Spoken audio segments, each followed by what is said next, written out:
How about a way too early look at Penn State football for the 2024 season? And this is more in general because we continue to discuss the news of the transfer portal players that are coming in, players that are leaving the roster. And then Drew Aller, Nicholas Singleton, the continued development of key players, denied Dennis Sutton, Abdul Carter. So there are a lot of talented players on this team. But generally speaking, with Penn State in 2024, this is the toughest schedule that they are going to face in recent memory. I don't think there is an easy stretch of the schedule outside of course, Bowling Green, a bye week, Kent State, and then Illinois.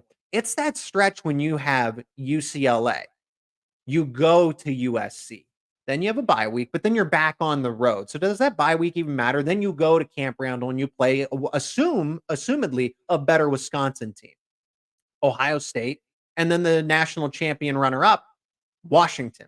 And then you got to go back on the road twice to finish the season, Purdue, Minnesota. But that 5-week stretch there, that 5-week stretch, or I guess 6 weeks in the case of the bye week, UCLA, USC, bye week, Wisconsin, Ohio State, Washington. Man, that's the gauntlet if I've ever seen one. And then it doesn't let up. It does not let up with going on the road back to back because Purdue's trying to get better. Minnesota's trying to get better. And we've seen Penn State struggle on the road at Minnesota. Now, that was a few years back, and they ideally should have won that game, but they didn't. And I'm not saying this upcoming Minnesota team is going to be as good as that 2019 team.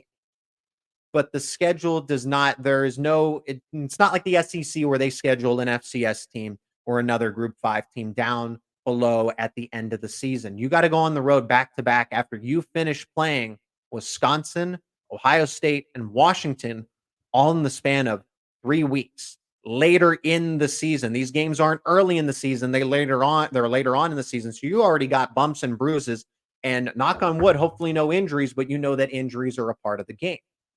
So this is easily the toughest schedule that James Franklin's going to face and that Penn State's going to face in what, decades? Seriously, really, decades. Now, you are returning veterans at key positions. There's the debate, okay, key players that you're returning. Of course, we know who the key players are, but I'm talking about returning those players at key positions. Quarterback. Penn State gets the returning starting quarterback in Drew Aller.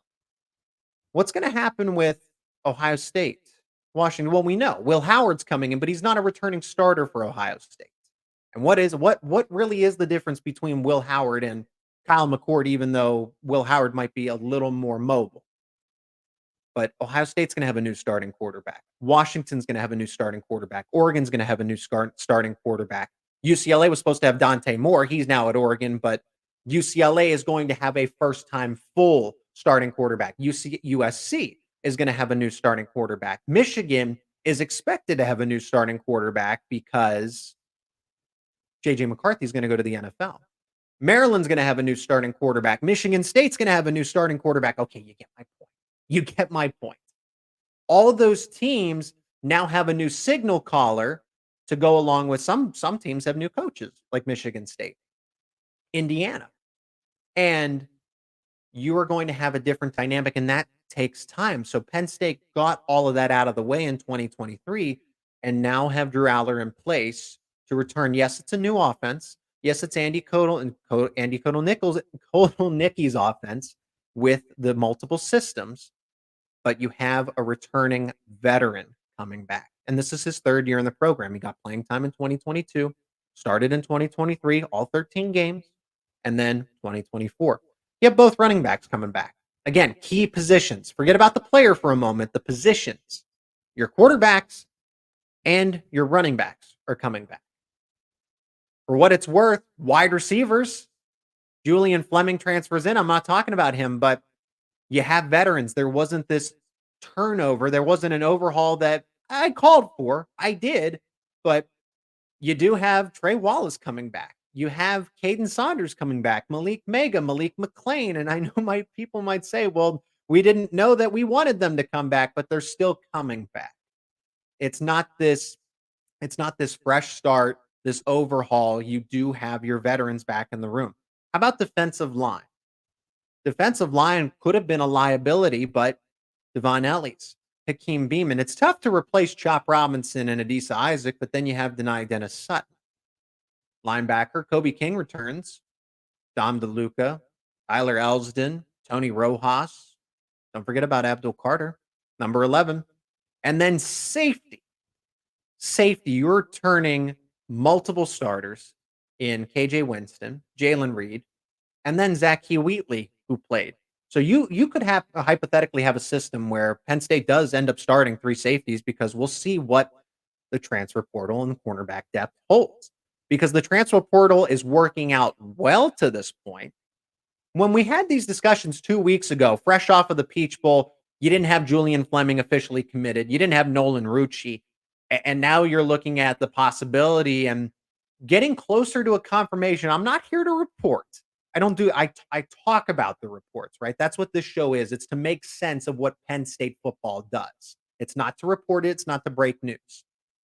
AJ Harris and Jalen Kimber, two cornerbacks in the transfer portal, are in the student directory. I didn't do this detective work. I'll give credit to the Penn State accounts on X, formerly known as Twitter, but AJ Harris is in the student directory, and that's what happened with Malik McClain. Malik McClain didn't make this announcement last year's portal cycle, and said, "I'm committed to Penn State." Casually showed up as a student and then was on the football team. So if AJ Harris and Jalen Kimber's interesting.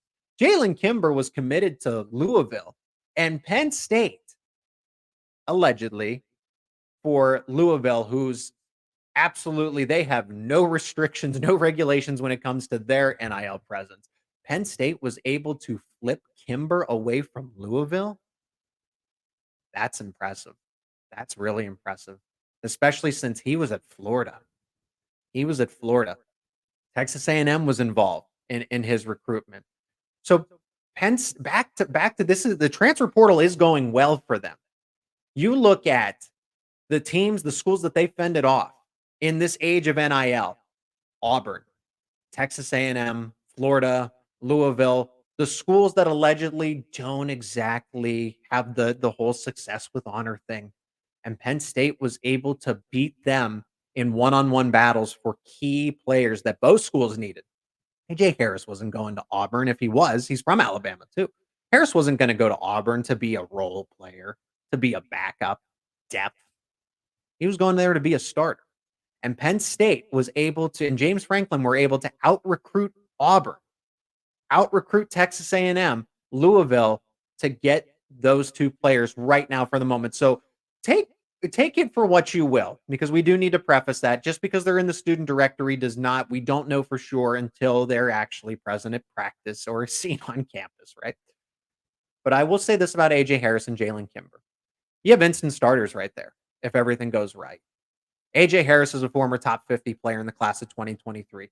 Jalen Kimber's a veteran in college football. I lean to say that Kimber is slightly more important because he was a starter in the SEC last year. I know how talented AJ Harris is. I know the potential's there, and it's just a matter of tapping into it. Jalen Kimber, though, has the starting experience and the longevity. Both of those two, if and when they are officially on Penn State's roster, would be your two starting cornerbacks. That's how I see it. And it's no disrespect to Cam Miller. It's no disrespect to Zion Tracy or Elliott Washington. I still think Elliott Washington can finish as one of the better lockdown cornerbacks and has the potential to live up to the comparison of a Kalen King or a Joey Porter Jr., and that's high praise.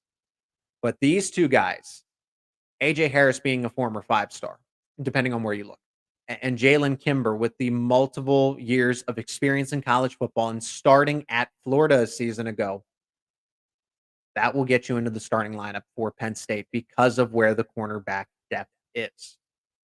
Remember, Penn State is replacing both coordinators. Andy Kotelnicki, Tom Allen come in. Mike Yurcich was fired, and Tom Allen replaces Manny Diaz, who led the best defense in the country from what we've seen. Better than Michigan's, better than Ohio State's. Talked about that in the opening segment, that, well, they squandered that defense. But you're getting two masterminds when it comes to football.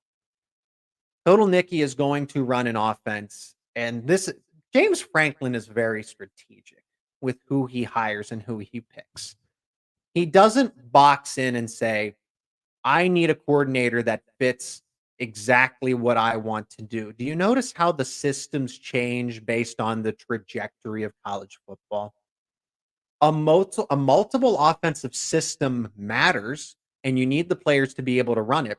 Andy Kotelnicki did more with less at Kansas. So the idea is that you bring him in and he's able to do even more with more. But Kotelnicki's offense is now going to be designed not to just fit what the Big Ten does, but fit what those schools coming over from the Pac-12.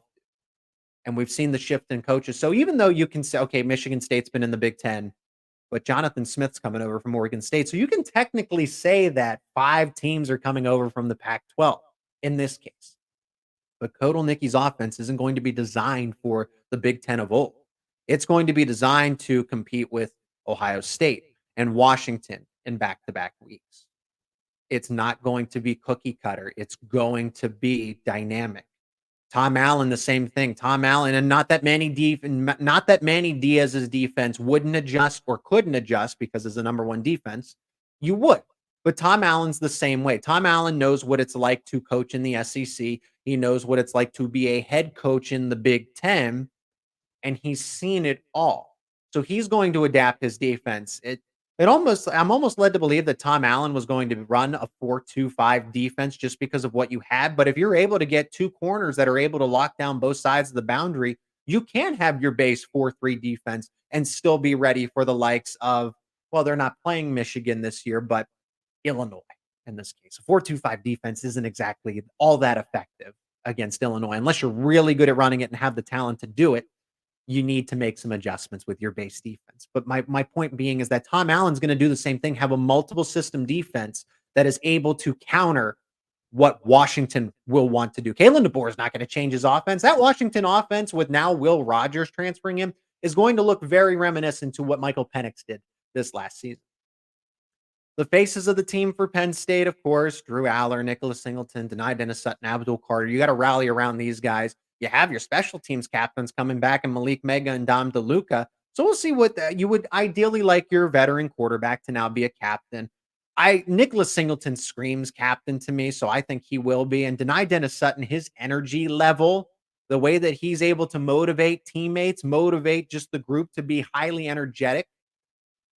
These are the faces of your team in addition to being captains, but I also look to KJ Winston, Abdul Carter, of course. Those guys have first round pick written on them defensively. And Penn State's name of the game has been defense these past few years. And I think that's going to continue if the offense can, unless the offense can get it going and really take that baton.